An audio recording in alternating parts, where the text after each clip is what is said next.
week my sister showed up at my door with 2 garbage bags and a bruised eye, I didn't even hesitate. I just opened the door wider and said, "Come in." Her name is Petra. She's 4 years younger than me, softer in the ways I was never allowed to be, and she had just left her boyfriend of 3 years in the middle of the night with nothing but whatever she could grab before he woke up. She drove 40 minutes to my house in the dark. She didn't call first. She didn't have to. My husband Liam was already asleep when she knocked. I got her settled in our guest room, made her chamomile tea she didn't drink, and sat with her until her hands stopped shaking. By the time I climbed back into bed, it was almost 2 in the morning.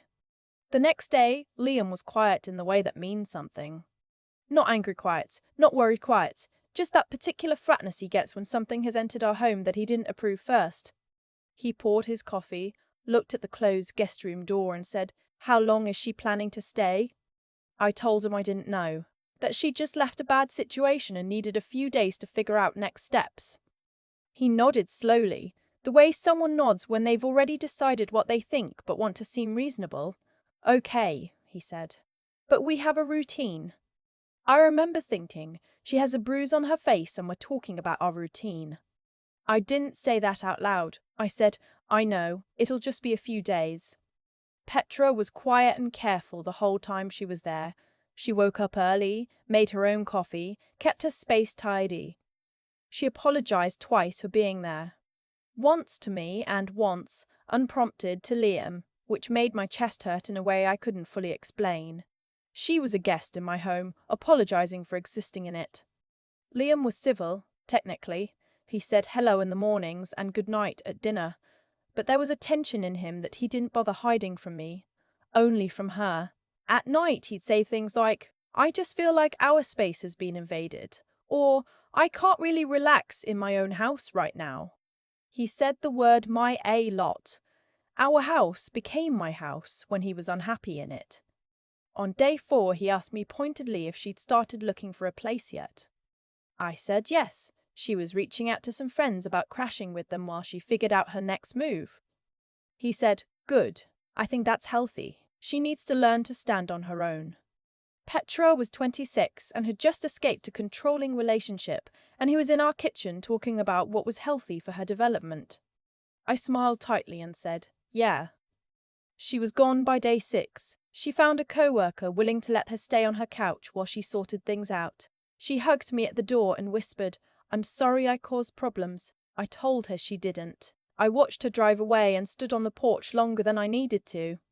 That night Liam exhaled for what felt like the first time in a week. He made pasta, opened a bottle of wine, put on music. He was relieved. Our routine was restored. I told myself it was fine. I told myself he just needed structure, that he wasn't good with disruption, that it didn't mean anything about how he saw me or my family. I told myself a lot of things that year. 4 months later, Liam's younger brother called from Denver. His name is Seth, and I want to be fair here. Seth is not a bad person.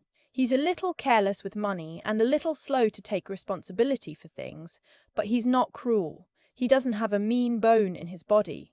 He's just the kind of person who floats through life assuming someone else will catch him when he falls, and that someone has always been Liam. Seth had been laid off. His lease was ending. He asked if he could come stay with us, just for a little while he figured things out. Maybe a month, he said, just to get back on his feet. Liam came to me that evening glowing. Actually glowing. "Seth needs us," he said. "Family shows up for family." I looked at him for a long moment. "Of course," I said. "How long did you tell him?" "Just until he finds something. Probably a month, maybe 6 weeks. He's already applying for jobs out here." I did the math quietly. Petra had been there 6 days, and Liam had spent 4 of them sighing about the loss of his personal space. Seth was talking about 6 weeks minimum in our guest room, and Liam was saying family shows up for family like he'd invented the concept. I didn't say any of that. I said, "Sure, he can have the guest room." Seth arrived on a Tuesday with a duffel bag, a guitar he never played, and an energy drink in his hand. Liam met him at the door with a hug that lasted a full 10 seconds. I made up the guest room with fresh sheets. I bought extra groceries. I didn't make Liam ask me to do any of it. The first week was fine mostly. Seth was easy company. He made people laugh, did his dishes about 60% of the time, and genuinely seemed grateful to be there. But here is what I noticed.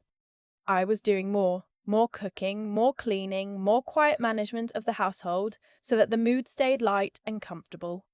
Liam didn't ask me to, he didn't have to.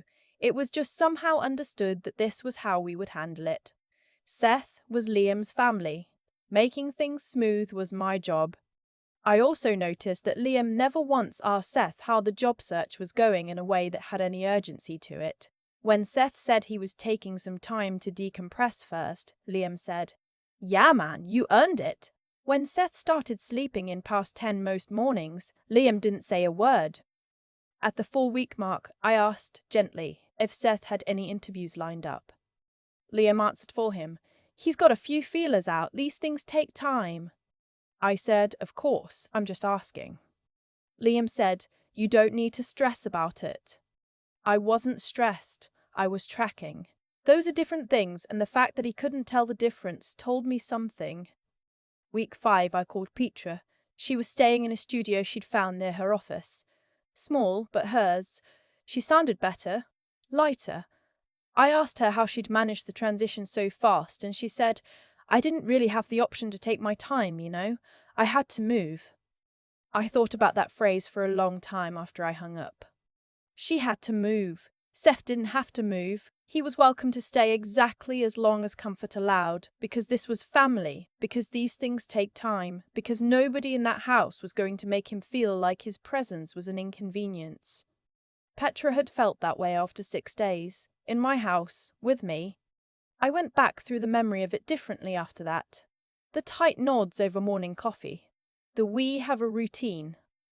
The quiet relief when she drove away. I had smoothed all of it over at the time, filed it under "he's just not great with disruption," but I was looking at it with different eyes now. I started keeping a kind of internal record, not written down anywhere, just carried. The week Liam mentioned, twice, that the grocery bill had gone up.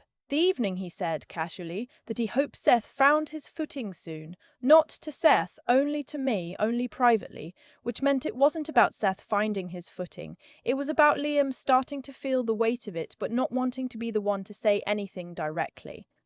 He wanted me to manage it. I understood that's what was happening. He wanted me to be the one who had the hard conversation or who subtly made things uncomfortable enough that Seth decided to leave on his own. That way Liam's hands stayed clean. He was still the good brother. I was just the wife who couldn't make things work. I didn't do it. Instead, I went quiet in my own way, not cold. I wasn't interested in punishing anyone. I just stopped going the extra distance. I cooked for 2 instead of 3 a couple nights a week and left a note that I hadn't made enough for everyone. I stopped restocking the things Seth used up without mentioning. I let some of the domestic smoothness I'd been providing just thin out a little and waited to see if anyone noticed the gap. Liam noticed. He asked me one evening if everything was okay. I said, "Yeah, I've just been tired. I think keeping everything running for 3 people has caught up with me." He looked at me. I looked back at him. The sentence sat in the air between us. He said, "I can help more." He did, for about 4 days. Then things drifted back. It was week 7 when the thing happened that I haven't been able to stop thinking about since. We were at dinner, the 3 of us, and Seth was telling a story about some logistics issue at a job he was considering, something about the commute, the hours, whether it was really worth taking. And Liam, who had spent the better part of 2 months being patient and supportive and totally unbothered, suddenly said very lightly, "Yeah, you've got to think practically. You can't just take any job." And I thought, Petra drove 2 hours in the dark to get to a safe place, and you counted the days until she was gone. Seth was weighing whether a job had a good enough commute while he slept in our guest room for free, and Liam was nodding along warmly. I excused myself to do the dishes. I stood at the sink with the water running and thought about the version of me who had stood on the porch watching Petra's taillights disappear, and how I had told that version of myself that it was fine, that it didn't mean anything, that he just needed structure. It meant something. I understood that now. I dried my hands. I walked back to the table. I sat down. I smiled. I didn't say anything that night. But I had made a decision. I waited until Seth had a solid job offer.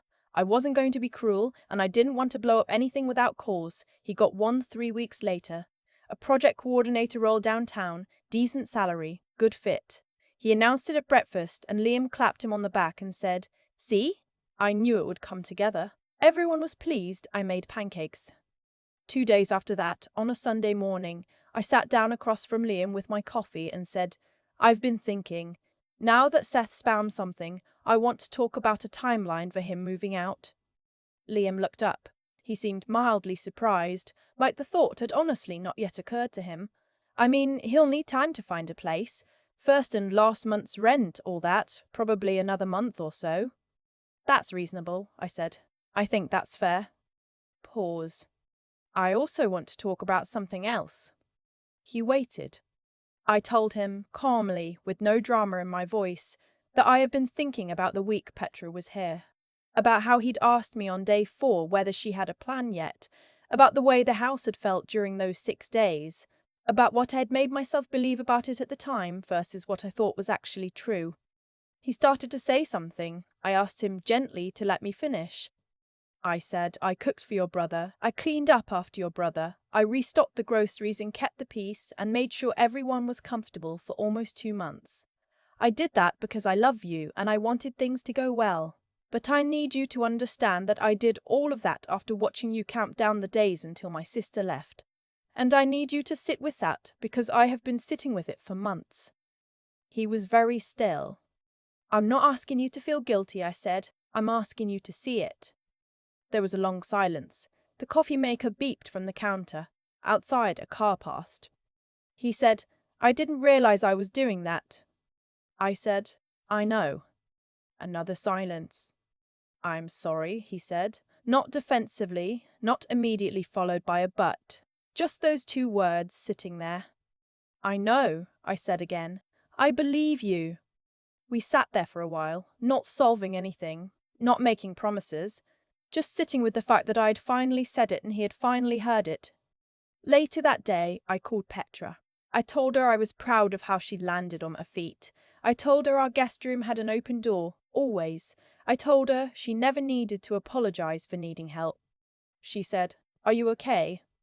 And I said, honestly, for the first time in a long time, "Yeah, I think I'm getting there." Seth moved out 5 weeks later into a 1-bedroom in the East Side. We helped him carry boxes. Liam bought him a 6-pack as a housewarming gift. I got him a set of dish towels because the man clearly needed practical things. Standing in Seth's new place, watching him put a coffee mug in a cupboard that was all his, I felt something ease in me. Not because he was gone, because something had been named, because the silence had finally cracked and there was light coming through. That's the thing about keeping quiet for too long. You get so good at it that you start to mistake it for peace. It isn't peace. I know the difference now. I keep coming back to that porch moment, standing there watching Petra's taillights disappear down the street, telling myself it was fine. That's the part I can't quite let go of. Not because I'm still angry, but because of how convincingly I believed my own story. How easy it was to file away something real under a label that let everyone off the hook, including me. What I've learned, slowly, the hard way, is that clarity isn't loud. It doesn't arrive like a confrontation or revelation. It builds. It accumulates in small moments, a word repeated 1 too many times, a silence that lands wrong, a pattern you finally recognize because you've seen it play out twice now from 2 different angles. The second angle is what taught me. Watching the same house, the same man, respond so differently to 2 people in need. That's what I couldn't unfiled. There's something that takes real honesty to admit. I was complicit in my own erasure for a long time. Not because I was weak. I want to be careful here, because I don't think Petra was weak either, and I won't use that word for either of us. But I'd learned to translate my discomfort into something more manageable. He just needs structure. He's not great with disruption. I was intelligent enough to see what was happening and still chose the interpretation that cost me the least in the short term. That gap between what you understand and what you're willing to act on. That's where a lot of damage quietly accumulates. The thing that finally moved me wasn't anger. It was self-respect catching up with my intelligence. Knowing something is one thing. Deciding that what you know actually matters, that you matter enough to say out loud, that's something else entirely. That took longer.